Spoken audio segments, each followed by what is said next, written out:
What's up, gamers? DreamcastGuy here, and I need to take off my glasses, take a deep breath, and talk about the Bethesda E3 press conference, because it was full of all the things we've always wanted to see.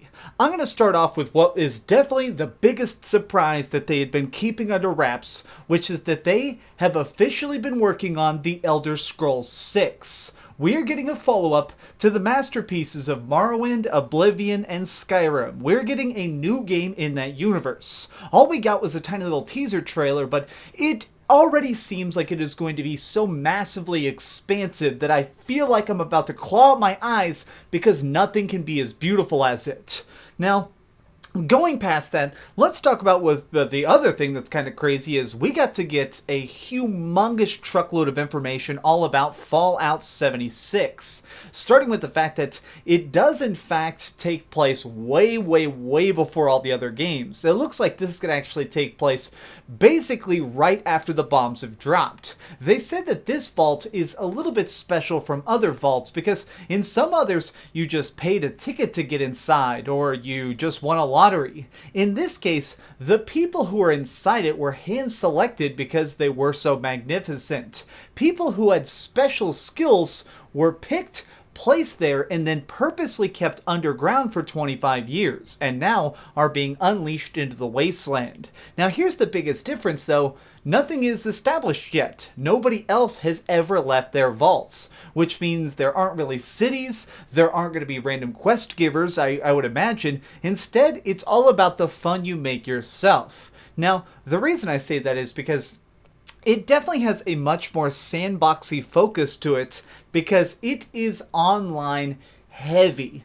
It is very much about going around with your friends. They make it a point to say that it is possible to play the game by yourself, completely single player, but the game is an online only experience. Now that can be good and bad because obviously it's cool to see Fallout finally getting an official, big, expansive way for us to play online with buddies, but it's also a bit of a downside because obviously we all get worried about times when servers aren't working great or if you're having internet troubles yourself and the game becomes completely inaccessible. Something that I found really kind of cool about all this though is that it really is a full multiplayer experience. I was a little bit worried that it would just be kind of limited in scope, but you can run everywhere, do anything, including kill other players. Now, here's something that's kind of out of left field, which is that base building is definitely the main priority. You're actually trying to establish the societies that people would be playing in other games. It shows people actually going in and being able to have a construction mode,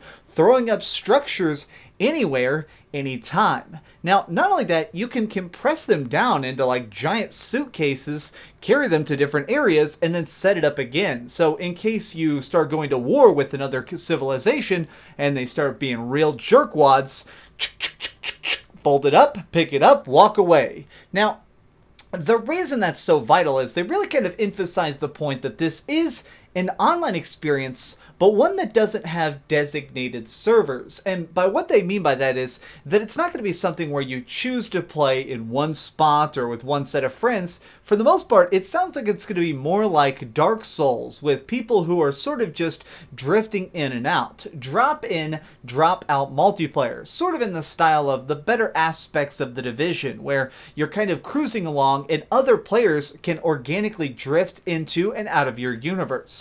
All of this seems really fantastic, and the biggest thing for me is the fact that we're getting it this year, November, and we're getting to play another Fallout. This has a ton of potential and could be absolutely mind-blowing, much like something else they showed off, but in just the tiniest way, which is Starfield. We've heard this name before, but now we know what it is a little bit, which is going to be a big, epic, giant space game and a new, completely original series by Bethesda. Now, what's kind of startling about this is in the announcement, they stated that this is not for Xbox One or PS4. Instead, this is already being designed for future architecture. The sequel consoles are where this is going to land. Now, the reason this is so fascinating is because it really probably means that some of those rumors that were going around that certain studios have been lucky enough to already get development kits for the next generation, I think we can all pretty much assume at this point that Bethesda was definitely on the list. And instead of just staring at their PlayStation 5, they've definitely been putting it to work. Something else that is just so freaking delicious about this press conference is that we're getting another Doom. This isn't DLC, this isn't a map pack, it is a legit full-blown follow-up to 2016's Doom reboot. Now, I know tons of you have actually told me that you only recently played through it because it came to Nintendo Switch. Well, guess what? Buckle up, we're going back to hell. It's called Doom Eternal, and while they only gave us a very brief teaser as to what it's going to look like, something they did say specifically is they're trying to expand the experience. They specifically mentioned things like double the demons, more powerful gear, and trying to make everything gory good fun. This is fantastic, and I love it because something else they actually said, a specific sentence is, you guys wanted to see hell on earth, well now you have. This means that definitely in this follow-up, we're going to be actually taking the action off of Mars, landing back on our home planet, and getting in the nitty-gritty back on home base. We're going to be killing demons in actual cities across the globe. Now, I'm sure we're still going to be going back to hell and stuff, but this opens up the potential to see all new kinds of monsters, all new sorts of mayhem, and some really big new beastly guns. Really, I think that so much about this conference was great, but I have to say that two things that kind of caught me off guard, the things that really kind of surprised me because they were better than I even really thought they could be, is Rage 2 and what they're doing with the Prey DLC. I mean, normally, let's face it, a lot of DLC and downloadable content in general, it can be a little bit lackluster. Something it seems like a studio is trying to churn out to get that tiny little bit of extra money out of you before you move on to the next game. But Praise is very significant because it is such a big departure. One of them, you actually do something where you're going along and fighting in procedurally generated simulations, going through increasingly difficult levels over and over again that actually rebuild themselves so you can't be prepared for it. And also, a multiplayer versus mode in Prey where you're actually going to have 5 people playing as the mimics and camouflaging themselves as different stuff like these glasses I wear to not get headaches when I'm editing video all day. And the one person is the Typhon Hunter, the person who has to try and find these mimics before they scramble my brains.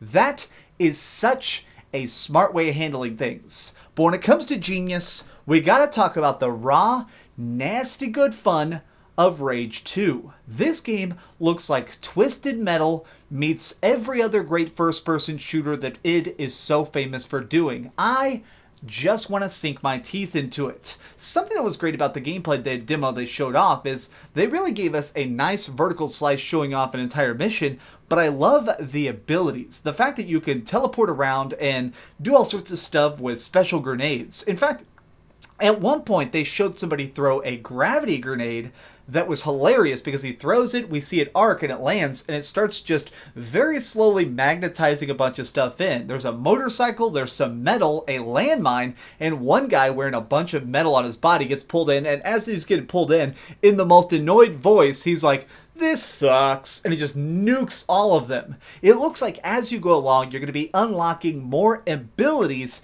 just by doing quests, and not necessarily just exclusively from leveling up, to make it where your character gets stronger in the ways you like by basically doing the content that you enjoy most. So much about this conference was wall-to-wall fantastic. I do have to say, the bad side was, there was some stuff that I really wish they hadn't done. Some stuff just seemed like it kind of was in there to fill out time. Specifically, talking about cell phone games, that's part of it. Also, they had a long rock concert that the crowd looked like they were about to fall asleep for, and they, of course, had to bring out Elder Scrolls Online again. That game makes them a ton of cash, but seeing more DLC updates and talking about upcoming dungeons just doesn't really seem to be my cup of tea, and watching the amount of people that were just staring at their phones blank-faced kind of gives me the impression that a lot of people in that audience aren't exactly the core player base. But overall, I have to say that everything that I saw from this was just freaking tip-top, absolutely crazy cool. I mean, really, just even sitting here for a second, I almost forgot to talk about the fact that we're getting a new Wolfenstein. That was one of my favorite games of last year, and it seems like they're doing a whole entire big new game coming up called Youngblood, which is going to follow the daughters of BJ Blazkowicz, and it's going to be a fully co-op game. You're going to be able to actually go through the gory good action of shooting the hell out of those filthy Nazis, but with your buddy. Every part of this entire conference was perfection. I was cracking up. Even during the slow moments, I never got entirely bored. So, before I just die of absolute hype thinking about Elder Scrolls 6, let's put a big number on this. I am giving the Bethesda Showcase an 8.5 out of 10. I do think that they could have trimmed the fat a little bit and made this an absolute powerhouse of an hour, but they decided to make it an hour and a half and put some extra stuff in there that wasn't really necessary. Still, all the games that were on the stage are going to be fun as heck. I'm going to be playing this stuff and definitely talking about it on the channel. Do me a favor if you could, give this video a like, share with your friends, and subscribe if you haven't already, because I'm going to be doing a video about all the different big upcoming showcases throughout E3. Thank you for watching, and keep dreaming. Oh, hey, I was just playing a little bit of Grand Theft Auto on my Darth Vader PSP.